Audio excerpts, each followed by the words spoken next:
Muy buenas tardes con todos y todas. Vamos a comenzar esta nueva conexión, siempre contándoles lo muy orgullosos que nos sentimos de formar parte de su vida académica, de sus estudios.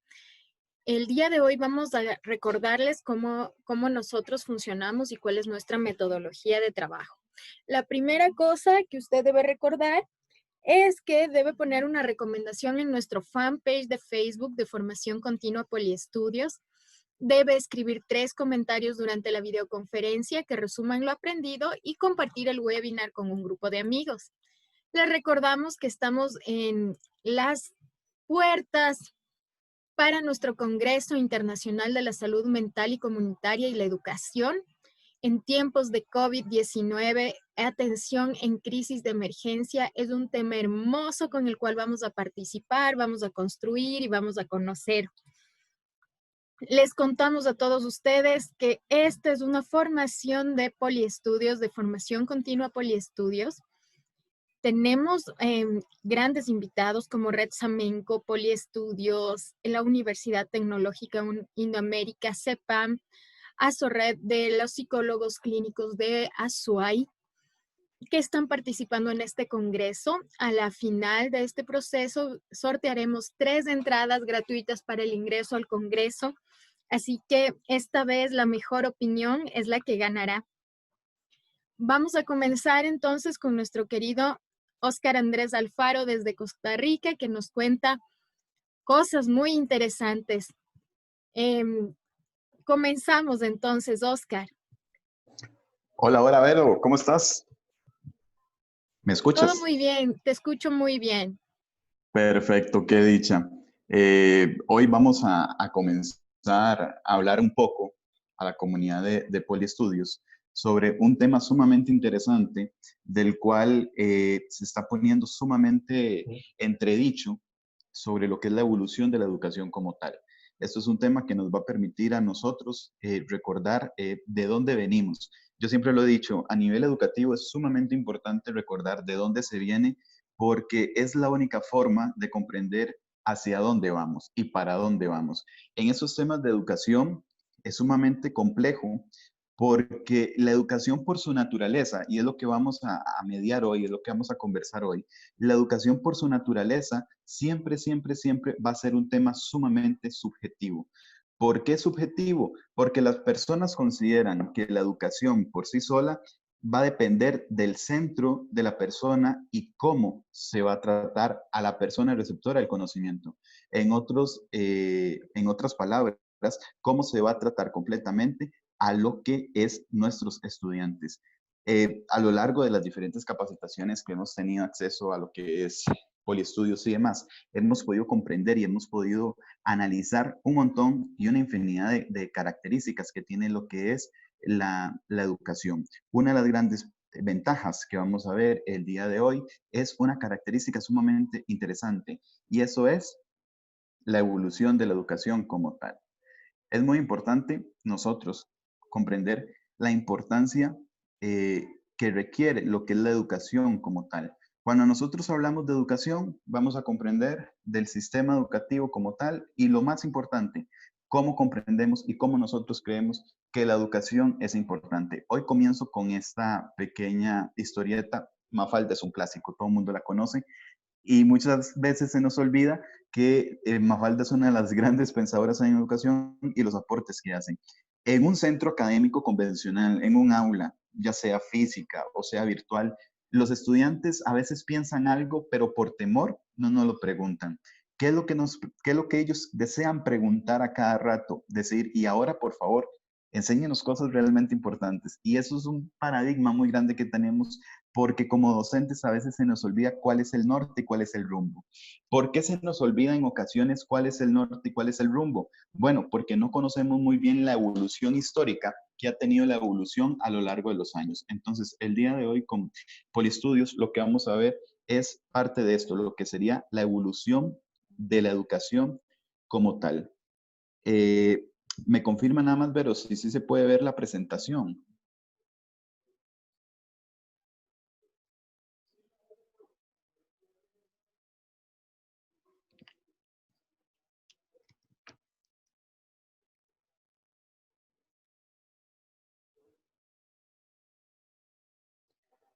Ok, lo que voy a hacer es compartirle la presentación a Vero para que ella nos ayude un momento a lo que es la parte de la presentación, ya que dice que se ve como un teléfono y demás. Entonces, mientras resolvemos este problema técnico y demás, lo que vamos a realizar y lo que vamos a analizar con mucho interés es lo que yo les estaba mencionando un poco, lo que es la evolución de la educación como tal. Es muy importante analizar y comprender que lo que la educación permite es la transferencia de conocimientos y lo que la educación permite, sumamente interesante, es cómo las personas se desarrollan en este sentido de la educación. Es sumamente importante lo que les estaba diciendo, ver las bases de la educación. Cuando hablamos de las bases de la educación, vamos a tener un origen. ¿Cuál es el origen? Bueno, hay que recordar que desde antes de lo que conocemos como las aulas contemporáneas, entre otras, vamos a hablar sobre lo que es la parte de la escuela. Y esto es muy importante y es muy curioso. Cuando nosotros estudiamos el proceso de la evolución de la educación, nos encontramos un reto actual y algo que nos puede hacer un poco confuso. ¿Por qué? Anteriormente, el término escuela significaba tranquilidad, tiempo libre. Después de ello derivó a la palabra que se significaba durante el tiempo libre, una acción que nosotros realizamos durante este tiempo. ¿Por qué digo que nos puede parecer sumamente curioso o sumamente llamativo esta situación? Pues bueno, si le preguntamos a nuestros tutores, a nuestros maestros, a nuestros profesores, a nuestros estudiantes, si ellos consideran que si la palabra educación significa tiempo libre o lo que se hace en el tiempo libre, la respuesta posiblemente sería que no. Entonces, lastimosamente, una de las evoluciones que ha tenido el concepto de educación a lo largo del tiempo quizás ha perdido la esencia y se nos está olvidando cuáles las principales características. Es muy importante en este momento recordar a dos grandes pensadores, que era Platón y Aristóteles. ¿Por qué? Porque ellos nos hablaban sobre que la educación tiene que ser un sentimiento natural. Este sentimiento natural, claro está, se hace cuando uno hace el tiempo libre. En la siguiente filmina vamos a ver lo que son las bases de la educación como tal. Estas bases de la educación y de la escuela como tal son lo que le están dando sentido y son lo que están dando y están permitiendo, de hecho, analizar todo lo que es el proceso educativo. Vamos a ver ciertos criterios que nos van a permitir, sí, de hecho, el sistema educativo, ya sea del Ecuador, sea de Perú, sea de Argentina, sea de Costa Rica, sea de cualquier otro país, va a ser muy, muy curioso, pero todas estas filosóficas del proceso de educación y la evolución que han tenido las escuelas a lo largo del tiempo en realidad son las mismas, independientemente en dónde se encuentren. Entonces, vamos a ir analizando paso por paso y vamos a ir comprendiendo lo que en realidad es el proceso de la educación y la gran pregunta que nos hacemos la tarde de hoy. ¿La educación ha avanzado? ¿La educación ha evolucionado? ¿O es simplemente un proceso meramente histórico? En la próxima imagen, en la próxima filmina, vamos a ver a uno de los grandes pensadores que nos han permitido comprender bastante bien lo que hace la evolución del proceso de la educación. Y estamos hablando de Ricardo Naff, del 1924 a 1984. Ahora ustedes podrán decir, Andrés, pero resulta ser que esto es un pensador ya un tanto longevo, ya pasó hace rato. Bueno, lo interesante de esto es que Nafi, la mayoría de postulados sobre la evolución de la educación que él menciona, los tenemos actualmente. Entonces, al finalizar el taller del día de hoy, el webinar del día de hoy, los grandes críticos tienen que ser ustedes, los que nos están escuchando. ¿Por qué? Porque tienen que determinar si después de nosotros estudiar la tarde de hoy la evolución de la educación, si sí se ha avanzado o seguimos siendo lo mismo. Y cuando hablamos de la evolución de la educación, hay que tomar todos los escenarios en cuenta, desde los escenarios virtuales hasta los escenarios físicos, como lo hablamos la vez anterior. Para educar, lo único que se ocupa es una actitud correcta. Es lo único que se necesita. Nafit habla de que la primera característica que vamos a tener es la condensación. ¿Qué es la condensación? Bueno, dice que la escuela junta todos los conocimientos existentes y los simplifica, o sea, los resume, debido a las edades de sus participantes. ¿A eso cómo lo conocemos? Bueno, por niveles, por grados, por grupos, desde los más chicos hasta los más grandes. Y estamos hablando que este pensamiento se ideó desde 1924. De alguna u otra manera, todavía se sigue ejemplificando. Y ojo, el otro pensamiento que tenía NAFIT, el otro postulado es la selección. Dice que la institución educativa ya, por así decirlo, va escogiendo aquellos conocimientos e influencias que se consideran valiosos para las y los estudiantes. A eso le podemos llamar un programa, le podemos llamar un curso, le podemos llamar un tipo de perfil que va a tener ese curso para desarrollar. Son dos estrategias que estamos viendo, son dos metodologías que estamos viendo, de las cuales en realidad se mantienen vigentes a pesar de que ha transcurrido bastante tiempo. Y también vamos a tener lo que es la coordinación. Cuando se habla de coordinación, propiamente estamos hablando que son todas aquellas influencias y conocimientos ya seleccionados y a las escuelas que se organizan en grados, ciclos, niveles y otras estructuras. Esta va sumamente ligada a lo que es el proceso de condensación. Y NAFIT, posterior a ello, nos habla sobre lo que es la aplicación. ¿Qué es eso? Bueno, que la escuela busca aumentar el nivel de conocimiento y la formación de los participantes, y por eso las influencias son escogidas y organizadas. Según NAFIT, y estamos hablando que los postulados de él nacen a partir de los 70s, estamos hablando que la escuela de alguna u otra manera va a ser estratificada y va a ser organizada sumamente cuadrada, por así decirlo.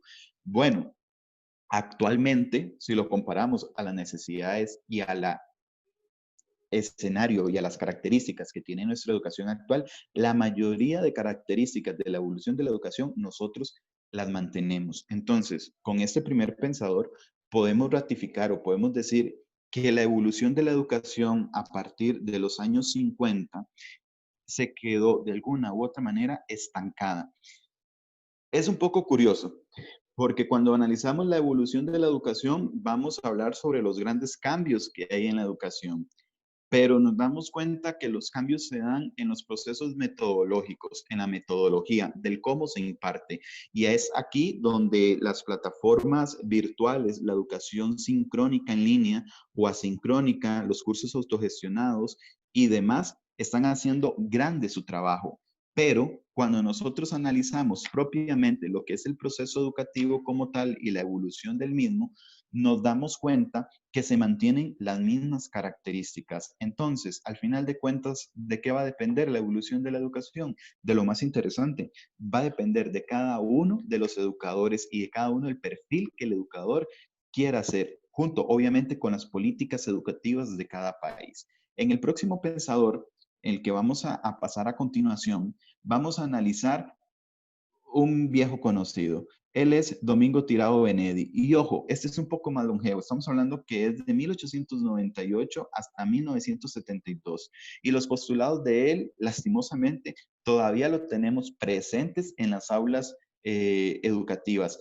Es muy interesante porque de alguna u otra manera este tipo de análisis que se hace a nivel de evolución histórica en la educación, lo vemos que es sumamente teórico. Si bien es cierto, casi que es un estudio bibliográfico o también que es un estudio teórico, el problema es que nosotros no tenemos quizás las líneas de vanguardia de la educación contemporánea preestablecidas ya. Hay nuevos pensadores de educación. El problema es que todavía seguimos implementando los métodos antiguos. Y aquí es donde hay instituciones, por así decirlo, y de muy buena manera, que se van saliendo del canasto o van marcando la diferencia. Una de estas instituciones es a la que hoy estamos compartiendo el webinar, es con Polistudios. ¿Por qué? Bueno, porque si vemos los paradigmas que están aplicando en la educación, los instrumentos cómo lo están aplicando, la educación se vuelve inclusiva y se está haciendo un nuevo fragmento en la educación, se está revolucionando la educación, y eso es lo que hay que tratar en pleno siglo XXI. Tenemos que, para Domingo Tirado Benedi, la primera característica es orientar.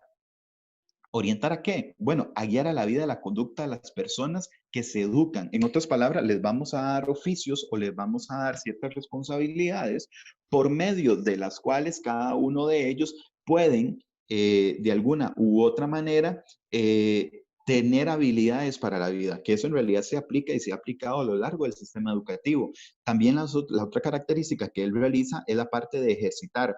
Cuando hablamos de la parte de ejercitar, es que se desarrollan las habilidades y las capacidades mediante los ejercicios y prácticas de las potencialidades humanas. Eso es cuando nosotros hablamos de las famosas habilidades sociales o las habilidades de mediación entre los pares. Pero también algo muy importante y quizás de lo más llamativo es la parte de estimular. ¿Por qué la parte estimular? Bueno, cuando nosotros propiamente hablamos de estimular, estamos hablando de algo imprescindible en el proceso educativo, que es animar y propiciar el alcance de los logros y la adquisición de los mejores niveles de conocimientos por parte de los estudiantes. En webinars anteriores, en Poliestudios, estuvimos hablando sobre lo que era la parte de la actitud ante la educación, y estamos hablando de la actitud desde los docentes hasta los estudiantes. Entonces, es muy, pero muy importante comprender que el estimular el proceso educativo es muy, pero muy significativo. Hace un par de semanas estaba viendo un webinario de acá de Poliestudios que compartió Vero y hablaban cosas sumamente interesantes sobre lo que era la ruralidad, el proceso de la educación virtual en la medida rural. Independientemente del escenario, y ahí lo ejemplificaba muy bien el expositor Ibero, hablaban sobre las características de cómo había que abordar al estudiante. ¿Y eso qué es? Bueno, eso es estimular, y eso es un logro muy importante que la educación ha preservado a lo largo del tiempo. También tenemos la parte que es de enseñar. ¿Por qué enseñar? Bueno, porque se transmiten conocimientos y saberes. El enseñar, y siempre lo he dicho, es un arte. ¿Por qué el enseñar es un arte? No cualquier persona puede enseñar. Los educadores a lo largo del tiempo nacen con un don. El problema es que ese don hay que actualizarlo y ese don hay que refrescarlo. ¿Por medio de qué? Bueno, por medio de que a los propios educadores les enseñen, que aprendan de diferentes maneras. Estos webinars son parte de este tipo de estrategias. Y también tenemos la parte de corregir. La escuela corrige. A lo largo de la historia y cuando se hace este estudio, se evidencia que la evolución de la escuela va lastimosamente, en la medida de lo posible, de prueba y error. Vemos a ver qué actitudes nos sirven y cuáles otras quizás nos perjudican un tanto. Entonces, ¿por qué nosotros comprendemos este tipo de cosas que se puede de alguna u otra manera corregir? Bueno, porque habla de eliminar aquellas desviaciones o formas erróneas de comportamiento. Entonces, ahí es donde nosotros analizamos que de alguna u otra manera la escuela propicia a la corrección del pensamiento humano. Si hablamos de grandes pensadores, el siguiente que viene va a ser muy, pero muy, muy, muy interesante porque nos va a permitir comprender algo sumamente contemporáneo y hasta cierto punto lamentable. Iván Illich, 1926-2002, quizás es un poco más actual, pero Illich hace un montón de estudios sobre lo que la escuela significa, pero para la sociedad. Los otros pensadores, a lo largo de la investigación, lo que evidencian es que ellos lo ven desde la parte educativa académica, pero Iván Illich lo que hace en su institución a la hora de realizar las investigaciones es que lo ve desde la parte personal.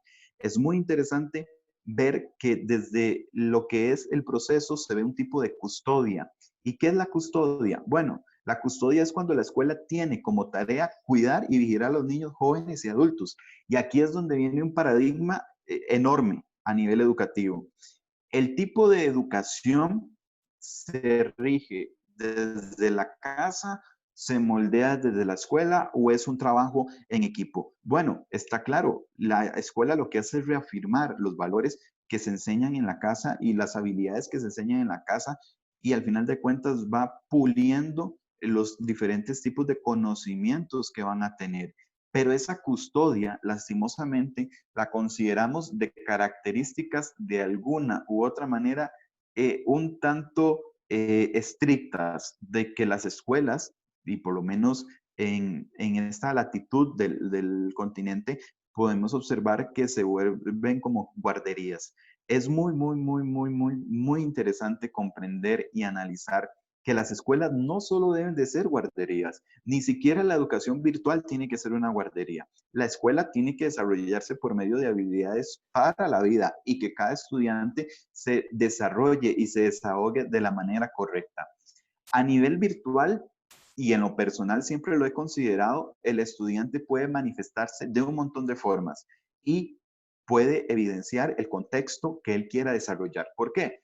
Lo vemos cuando va creciendo un chico. Los chicos por sí solos van descubriendo ciertas aplicaciones sociales y son aplicaciones que, por así decirlo, no pasan de moda.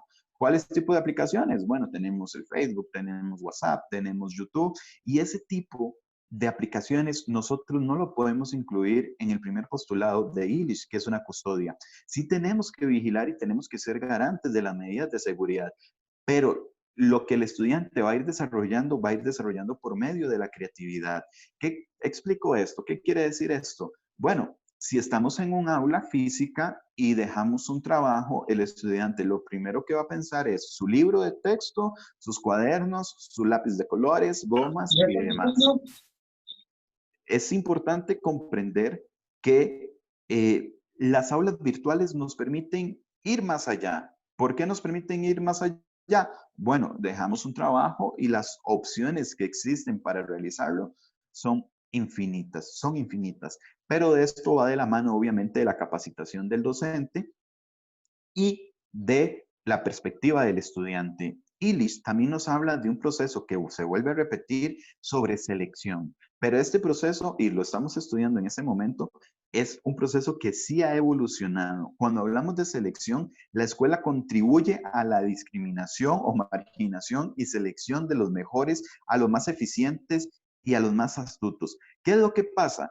Que el proceso de selección en un principio del siglo XX y siglo XXI se consideraban solo a las personas mejores en procesos educativos y a las personas correctas en los procesos educativos. Se los resumo en palabras muy sencillas. El que pasaba o no pasaba, el que servía para el estudio o el que no servía para el estudio. Bueno, ya actualmente lo que es la exclusión escolar, lo que es actualmente la deserción escolar, es un problema mundial. No estamos hablando ya si sirven o no sirven para la educación, sino que en muchos casos, y muy lamentablemente, estamos hablando de que las necesidades de algunos estudiantes es que tienen que salir, por así decirlo, del ámbito educativo porque necesitan el dinero, porque necesitan trabajar, y eso es un problema que, claro, es sumamente lamentable.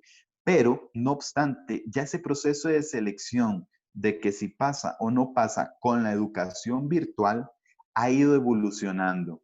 Hay muchos institutos, muchas instituciones sumamente audaces y correctas, en donde se premian valores para la vida y no tanto en la parte académica. Pongo un ejemplo sumamente rápido. El indicarles a los estudiantes que si llevan un curso y que si no entregan una tarea o no entregan alguna asignación, se les puede penalizar, se les puede de alguna u otra manera seleccionar su nivel de comportamiento. Eso es sumamente bueno. ¿Por qué? Porque en sí no estamos solo premiando la parte académica, sino que también estamos premiando la parte personal, la parte de desarrollo personal, en donde lo que se premia es la responsabilidad de la persona que está en el proceso de enseñanza y aprendizaje. Este tipo de técnicas funcionan mucho y funcionan bastante. ¿Para qué? Bueno, para que el proceso de selección no simplemente sea sirve o no sirve. Entonces, es muy interesante ver la perspectiva que va evolucionando. Algo muy, pero muy importante es poder mencionar, algo muy, muy, muy importante que podemos mencionar es que todos estos postulados, si bien es cierto, son de las bases de los principios del siglo XX al siglo XXI, lo más interesante es que estos postulados han ido evolucionando. Ahora, lo que hay que hacer es que esa evolución es un proceso natural y esta evolución lo que hace esa evolución, lo que permite es que la sociedad realice esa evolución de manera natural y las demás personas las estudien. Ahora bien, tenemos un proceso muy, pero muy interesante de lo que es el adiestramiento. Y esta palabra quizás es un poco o sumamente concha porque no nos permite verificar de manera correcta lo que es el proceso de enseñanza y aprendizaje. Cuando hablamos de pensadores contemporáneos o de pensadores ya que se adaptan un poco más a la realidad de las aulas, tenemos que hablar de Pierre Bourdieu, y estamos hablando de 1930 al 2002. ¿Por qué? Bueno, pues se da una función social. ¿Qué es este tipo de función social? Bueno, la función social como tal dice que la escuela contribuye a que el sistema económico y social se mantenga sin sufrir transformaciones, que la vida de la sociedad sigan como están. Esto lo que nos va a permitir a nosotros en una función meramente educativa es darle el soporte estratégico a la educación. Y acá vamos con un problema quizás un poco grave, pero es un problema autóctono, es un problema de cada nación. ¿Cuánto presupuesto se brinda a la educación? Y podemos hablarlo quizás a nivel general. ¿Cuánto presupuesto se le brinda a lo que es el sistema educativo en tu país? Y eso es una pregunta en realidad que ustedes se pueden preguntar a sí mismos. ¿Cuánta plata invierte mi país en educación? Pero también hay que hacer una pregunta, y es una pregunta muy interesante. ¿Cuánto invierto yo en educación?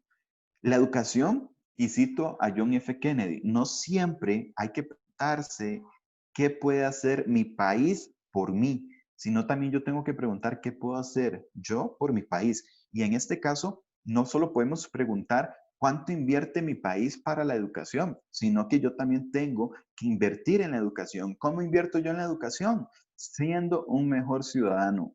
Y ojo, este término es muy interesante, ya no es simple y sencillamente el ciudadano físico y el ciudadano común que nosotros conocemos, sino que ya para estas alturas, y el COVID-19 lo ha ejemplificado muy, pero muy bien, estamos hablando también de ciudadanos digitales.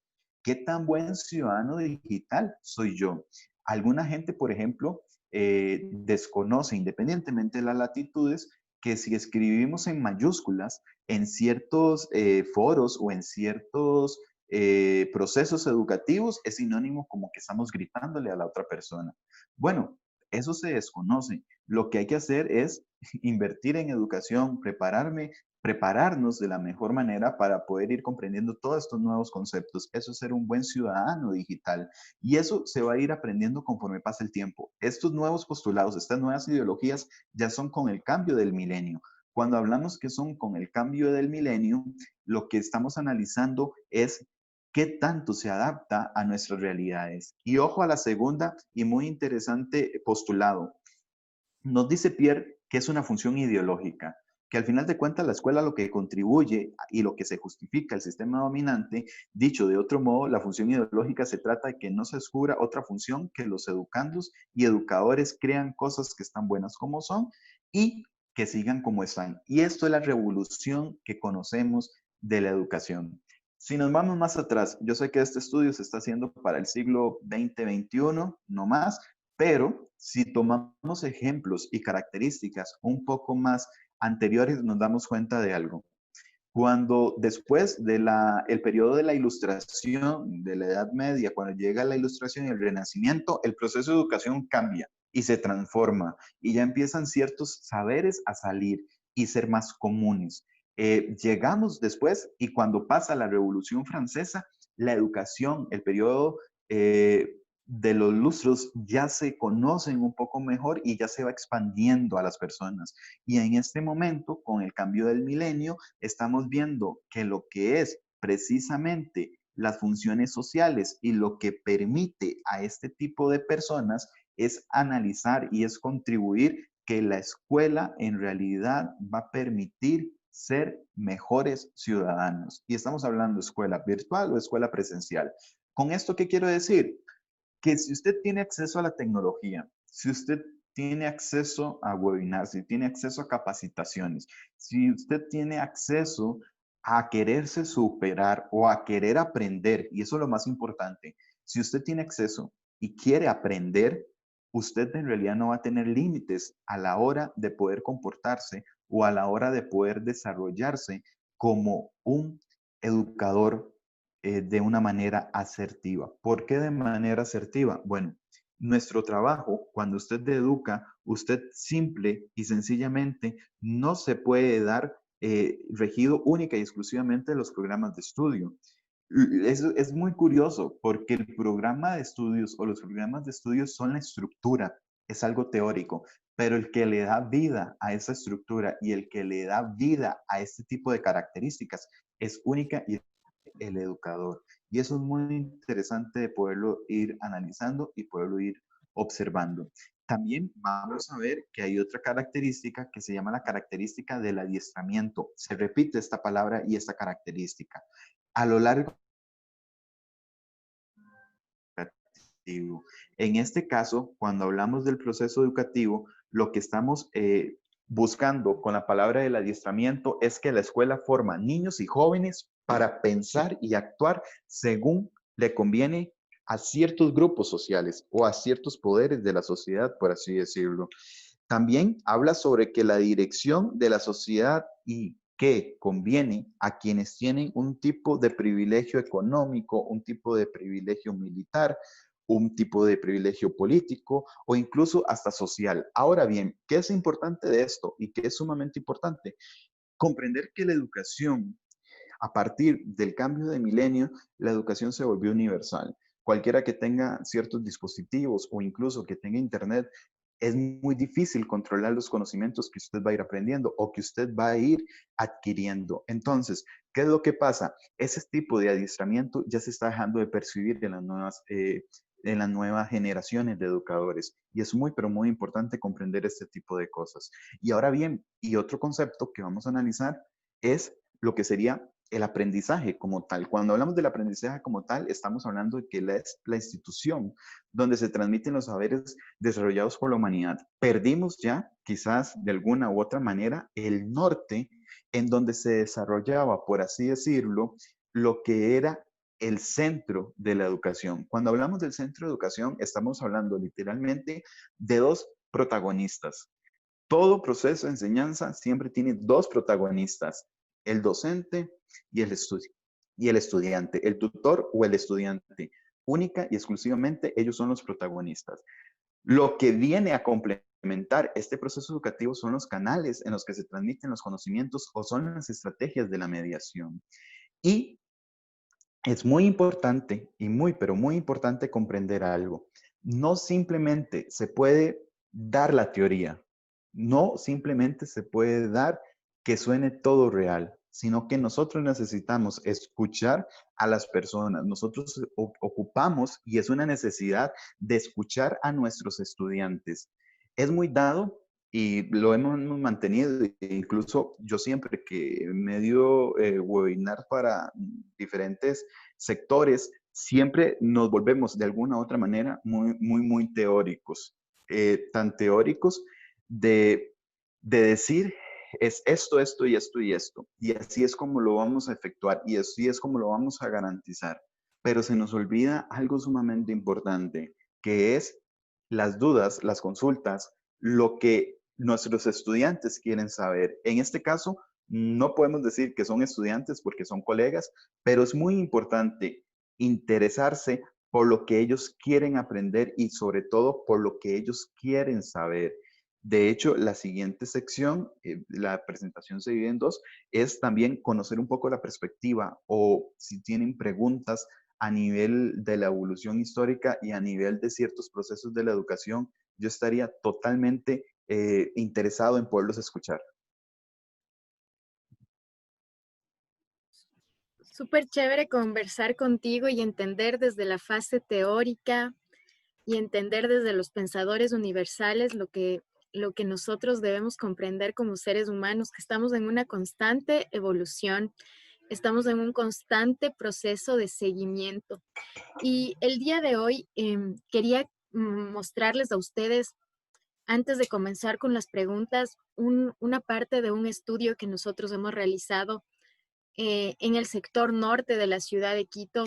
Específicamente se investigó a 203,000 padres de familia del sector norte. Y es lindo poder cotejar lo que tú dices, Oscar Andrés, en el momento en que hablas sobre qué es lo que quiere o qué es lo que busca un padre de familia, por ejemplo, y qué es lo que nosotros debemos propender en una verdadera educación. Y mira, el índice que más necesitan en esta búsqueda educativa es la innovación y luego la calidez. La calidez del docente, la empatía del docente y esta recepción importante de sus conocimientos, de esa capacidad maravillosa de establecer nuevas realidades, de establecer nuevos procesos. Vivimos un tiempo realmente complicado. Creo yo que es un tiempo difícil, donde el docente debe ser la escucha activa, empática y asertiva que dé calidez y calidad a la virtualidad. ¿Tú qué opinas de esto? Es muy importante comenzar desde cómo se están haciendo y cómo lo están logrando. Eh, Siempre vemos los escenarios de una nacional, pero hay que ponerle sentimiento a las cosas. En este caso, Poliestudios está realizando una investigación y ojo a la muestra. Mucha cantidad de personas que se está valorizando. ¿A esto cómo se le llama? Bueno, a esto se le llama el proceso de humanización de la parte educativa. Se nos olvida a nosotros, y es lo que estaba comentando con anterioridad, de que el proceso educativo es un proceso humano, es un proceso natural. El problema es que es tan natural y nos sale tan natural el enseñar, el informar, que a nosotros se nos olvida que es un proceso que también debe ser profesional. En este caso, Poliestudios de alguna u otra manera está profesionalizando lo que es la necesidad y está dejando por escrito. Y esto he de rescatarlo. No tengo quizás un vínculo sumamente directo con la gran familia de Poliestudios. Soy mediador de ellos, como ya la mayoría saben, desde Costa Rica. Lo sigo por los diferentes canales y los diferentes estudios y me parece sumamente interesante, y lo puedo decir quizás como un consultor externo, de que Poliestudios en este caso está haciendo algo de que no se está llevando a cabo a nivel mundial, que es garantizar la parte teórica de las necesidades contemporáneas de la educación. Los grandes estudios de educación llegan hasta el 2002 y aquí estamos viendo y estamos percibiendo las necesidades o lo que se necesita para la nueva educación contemporánea. Y estamos hablando de uno de los procesos sumamente interesantes, que estos procesos son la innovación. Ahora bien, es casi que ser un tipo de doctor. Ocupamos nosotros detectar los problemas, las necesidades que existen en los procesos educativos para poderlos atender. Si no, nos va a pasar con lo que yo les presenté con anterioridad. Los postulados casi que son los mismos, cambian nada más los autores, se agregan unos cuantos, pero se está perdiendo el norte. En este caso, estamos empezando sumamente bien. Estamos haciendo casi que una radiografía a la población, estamos analizando cuál es su mayor necesidad, nos damos cuenta cuál es su mayor necesidad. Eso se documenta y ya lo podemos trabajar. Pues bien, en este momento podemos decir que están haciendo un aporte a la educación y no solo territorialmente hablando, sino que estos tipos de aportes no tienen fronteras, independientemente del país donde estén. Si se logra agarrar y hacer estudios para los sectores educativos, es uno de los grandes progresos que se están haciendo para la humanidad. Mira, Oscar Andrés, una de las cosas que nosotros hemos preguntado es el índice de lo que en realidad el padre de familia busca, ¿no? Y lo que dice el padre de familia es que sí, quiero tener una educación innovadora para mi hijo, pero luego cálida. Y finalmente, como una tercera opción, con maestros que sepan utilizar las herramientas tecnológicas de manera adecuada. Creo que estas tres preponderancias son súper importantes. Ahora la pregunta es, ¿cómo nosotros como docentes nos estamos preparando para brindar esa calidez desde la virtualidad? ¿Cómo estamos buscando el diálogo adecuado, esta parte que nos permita desarrollar de manera teórica y de manera pedagógica y técnica esta calidez humana? Y ahí vienen todas las evoluciones que hemos visto a lo largo de este tiempo y con los autores que nos has presentado. ¿Cómo nosotros vamos a hacer que nuestros estudiantes se sientan conformes con una educación virtual? Porque es muy fácil. Ahora he visto un montón de ofertas educativas de de colegios automatizados sin docentes. ¿Qué es lo que está pasando? ¿Qué nos está señalando esto? Claro, de hecho es muy interesante porque se arraiga mucho a un comentario que hice hace unos escasos minutos en donde hay que ser buenos ciudadanos digitales, porque la sociedad está cambiando y las necesidades actuales y el COVID-19 nos las ha recordado, están cambiando sumamente. ¿Qué quiere decir esto? El problema, y yo siempre lo he dicho de la siguiente manera, hay que recordar algo, antes de ser docentes, nosotros somos seres humanos, somos padres de familia, son madres de familia, son tíos, son abuelos, entre otros. ¿Qué quiere decir eso? Que nosotros también, como usuarios de un servicio, cada vez nos especializamos más. Antes era muy dado a que los padres de familia simple y sencillamente matricularan a su hijo por ubicación geográfica, al lugar más cercano, y no se medía quizás tanto la calidad del servicio educativo o la metodología del servicio educativo. Como la educación y como la tecnología ha evolucionado tanto, ya nosotros y las personas encargadas están verificando más de alguna u otra manera los beneficios, las condiciones o las características que se dan en el proceso educativo. Ahora bien, ya del otro lado, propiamente respondiendo a tu pregunta, ya pusimos el escenario que la gente en realidad en este momento está haciendo consultorías, está averiguando y se preocupa más por la formación que van a tener sus hijos o hijas. Del lado de los educadores, ¿qué es lo que se tiene que hacer y cómo es lo que se tiene que brindar? Bueno, primero, existe un gran problema. Si se está automatizando el servicio educativo, es uno de los grandes paradigmas, y lo hablamos en un webinar con anterioridad, porque podemos encontrar una corriente ideológica que dice que la figura del docente es insustituible, que la figura del docente, aunque sea de manera virtual, tenga que buscarse de algún u otro modo por medio de un tutor. Ahora bien, como bien lo menciona Vero, hay instituciones que se están arriesgando por la parte de la automatización del aprendizaje. ¿Qué va a depender? ¿Cuáles de los dos escenarios son los correctos? Lastimosamente, la parte educativa también es sumamente cuantitativa. El padre de familia, el padre de familia, los sistemas escolares se van a fijar mucho en la obtención de resultados. Ahora, estamos hablando que esta obtención de resultados se van a dejar en firme posiblemente del 2030 para arriba. En este momento es donde se está realizando la batalla de campo, donde se están viendo los procesos automatizados versus las plataformas donde tengan docentes activos. El que arroje mejores resultados va a quedar muy, pero muy, muy bien posicionado después de las 3 décadas del presente milenio. Ahora bien, si somos de la corriente ideológica, y hay que rescatarlo, el ser humano como garante del proceso educativo se ocupa de innovar. El problema es que cuando al ser humano le entra competencia, hay dos opciones. Literalmente, se echa a la depresión y no sale de ella, o bien, todo lo contrario, busca las mejores herramientas y empiezan a innovar. Propiamente, con tu respuesta, el proceso educativo se tiene que innovar. Pero para innovarlo no solo ocupamos la figura del docente, sino que también ocupamos las plataformas de soporte. Los chicos, ¿por qué utilizan Facebook? ¿Por qué aprenden a utilizar YouTube? Porque son plataformas con una interfaz muy, muy, pero muy sencilla y es dinámica y ellos la entienden a la primera. Las aulas virtuales, por ejemplo, tienen que ir bajo esa misma línea. Las aulas virtuales hay un montón y hay diferentes diseños y estoy hablando solo de la parte de interfaz, la parte que los estudiantes puedan interactuar y demás. ¿Qué se va a ir a estanciar de una educación a otra? Bueno, los escenarios que estén dispuestos. Si el estudiante encuentra algo que se sienta cómodo con el proceso, que se sienta cómodo, es donde más se va a sentir acogido en este caso.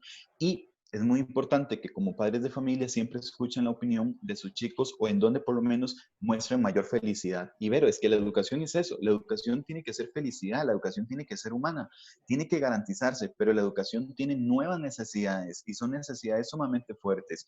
¿Cuáles necesidades? La educación actual tiene que brindar atención.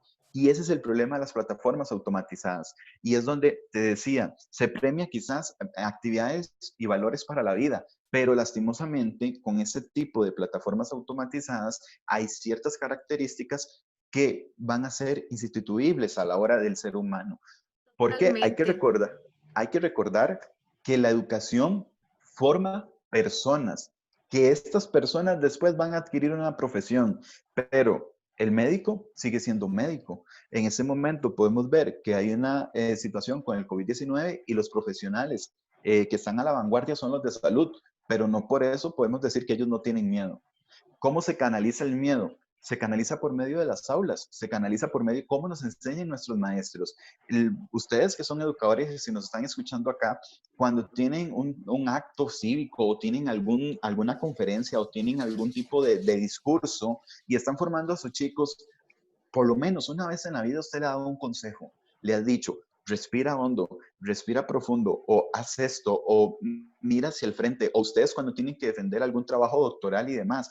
Bueno, la automatización nos va a quedar debiendo en eso. Si me lo preguntas, la educación perfecta tiene que ser 50% y 50%, 50% Totalmente. automatización, Justo 50% eso, humano. Oscar Andrés, yo pensaba, mira, la humanización de la educación creo que es un factor demasiado importante para la construcción del conocimiento. Estará ligada también a las fallas y a los errores, porque como tú nos has dicho desde el inicio, mira, nosotros hemos construido la teoría de la educación en base al ensayo-error.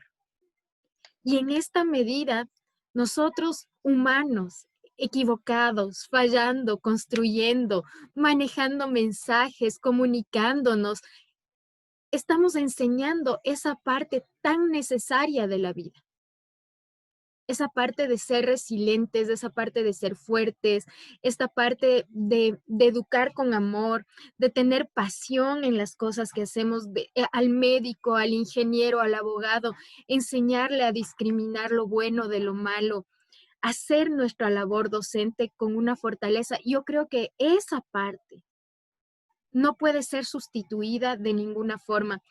Poliestudios, de algún modo muy fuerte, se ha orientado a evitar la educación totalmente automatizada por esto, porque yo creo que la transferencia del conocimiento y como directora académica de Poliestudios, creo que la transferencia del conocimiento está sustentada en las emociones, en la capacidad de la adquisición de esta comunicación interpersonal, de esta relación que tú me hablas entre el docente y el estudiante, de cómo fortalecer nuestros lazos, mejorar a las comunidades, a las parroquias, a los cantones, a las ciudades, a los países. Esto hace el docente. El docente tendrá, obligatoriamente tendrá que aprender sobre herramientas tecnológicas, tendrá que aprender sobre el uso de softwares educativos, de plataformas, porque nos toca, porque esta es nuestra labor en este instante. Pero, pero si este es el futuro debe contar con maestros. Y aquí tengo una información que nos dice Jessica Bravo, que me parece tan linda, Oscar Andrés, y dice: esta es la oportunidad de formar una generación más humana, más respetuosa, más asertiva y empática. Debemos asumir nuestra responsabilidad como profesionales y reinventarnos, adaptarnos a los cambios con amor propio y con amor a lo que hacemos y por quién lo hacemos. Tenemos una nueva oportunidad de cambiar la historia de la educación de forma virtual como presencial. Y creo que eso resume cómo vamos a cerrar esta capacitación del día de hoy. Agradecerte como siempre toda esta fuerza que nos das desde Costa Rica, enseñándonos toda tu sabiduría y sabiéndonos humanos, sabiéndonos capaces de cambiar el mundo y entendiendo que somos ciudadanos digitales que debemos aprender a comportarnos de este modo. Te dejo para tu resumen. Gracias, Vero. No, primero que todo, como siempre, es un honor y es un privilegio poder aportar ideologías y vertientes de la educación que a veces se nos olvida o que en ocasiones somos muy teóricos. De todos los trabajos, la mayoría de trabajos se están automatizando. En países desarrollados vemos que ya no hay recolectores de basura que van y recogen tu basura, sino que ya los camiones traen todo la plataforma, por ejemplo, para recolectar la basura. hemos visto ya, por ejemplo, en los servicios de abastecimiento, muchas plataformas, pero el único proceso que no se va a poder automatizar en el 100% es el proceso educativo. ¿Por qué? Porque vamos a tener siempre a una persona que nos guía. Me encantó ese comentario que hizo la participante de cierre sobre las nuevas generaciones, pero también son nuevas generaciones de estudiantes, pero son también nuevas generaciones de nosotros, los docentes, los tutores. ¿Por qué? Porque tenemos que humanizarnos. A veces se nos olvida y estos son retos que vamos a tener en la educación futurista. Es muy importante hacer lo que Poliestudios está haciendo, recolectando datos sólidos, haciendo investigaciones sólidas. ¿Por qué? Porque aquí es donde estas ideologías y estas corrientes nuevas y contemporáneas de la educación van a tener una base, van a tener un sustento. En ocasiones hablamos y hablamos mucho, pero los estudios son muy necesarios y aquí estamos viendo un estudio de una muestra sumamente grande y un estudio que va a permitir en algún momento tomar decisiones serias sobre el proceso educativo. Y aquí es donde se ve las instituciones que quieren hacer un aporte a la educación contemporánea. En algún momento tenemos que hacer un webinar, pero sin tema, Vero, en el que sea simplemente una conversación entre varios tutores de Poliestudios y que no tengamos un tema, para que la gente vea que la educación es natural, la educación no tiene que ser preparada, la educación tiene que ser un proceso que a usted le salga del corazón. Ahora, ese corazón tiene que estar preparado formativamente, académicamente, y eso es responsabilidad de cada uno de las personas que nos están sintonizando en este momento. Tenemos que ser profesionales. La educación, por más natural que sea, por un proceso más amoroso que sea, no puede dejar de ser un proceso estructurado y un proceso profesional. Y acá es donde agradecemos a las instituciones académicas como Poliestudios que permiten a la preparación de montones de docentes, inclusive hasta manera gratuita, poder estar a la vanguardia de la educación. Y es acá donde verdaderamente se te agradece el trabajo que estás haciendo, Vero, que en educación es muy normal trabajar día y noche. Eso es muy normal. Y los resultados a veces se ven pocos y mucha gente no lo ve. Entonces, quizás en este momento también agradecerte. Me he sentido sumamente bien en la familia Poliestudios, he aprendido mucho y una institución tan seria lo que permite es muy buenas orientaciones y guías. Muchas felicitaciones a todos en el Ecuador y que la institución siga creciendo cada día más. Muchísimas gracias. Y mira, Andrés, en esta parte de la educación para todos, el día de hoy vamos a entregar 5 entradas gratuitas a nuestro Congreso Internacional, donde tendremos expositores desde España, Venezuela, Chile, Ecuador, Bolivia, que estarán compartiendo con nosotros cómo ha sido su experiencia en la pandemia, en la salud mental y en la educación. Y claro, teníamos un requisito, queríamos que nos dejes una recomendación en Poliestudios, así que en este momento yo voy a ingresar a la página web de Poliestudios y voy a ver las recomendaciones que nos han dejado en nuestro fanpage. Tú me vas a ayudar, Oscar Andrés, y lo que te voy a pedir es que escojas la mejor recomendación, ¿te parece? Vamos a la Claro. página, buscamos opiniones, veamos que se cargue. Vamos a ver las más recientes, que son las de ahora. ¡Ah! Todavía no hay recomendaciones. Esperemos un momento a que todos los chicos lo hagan. Vamos a ver, voy a actualizar un ratito la página. Permíteme un momento y veamos qué han sacado, qué han construido desde esta óptica para obtener su entrada gratis al Congreso Internacional. Les estamos esperando, chicos. Vamos a ver, tarararán. Y buscamos en la parte de la página opiniones y estamos al pendiente. Déjame ver cómo están los chicos. Muy buenas tardes con todos. Veamos qué tenemos. Oscar Andrés, no tenemos todavía una actualización. Creo que lo vamos a hacer en los próximos minutos. Así que vamos a seguir adelante. Muchas gracias por este webinario del día de hoy. Les mandamos un abrazo inmenso y nos vemos el día lunes que vamos a hablar sobre las inteligencias múltiples y cómo aprender en tiempos de pandemia desde la virtualidad. Les mandamos un abrazo a todos. Muchísimas gracias y buenas tardes. Buenas tardes, un gusto. Buenas tardes, gracias. Muy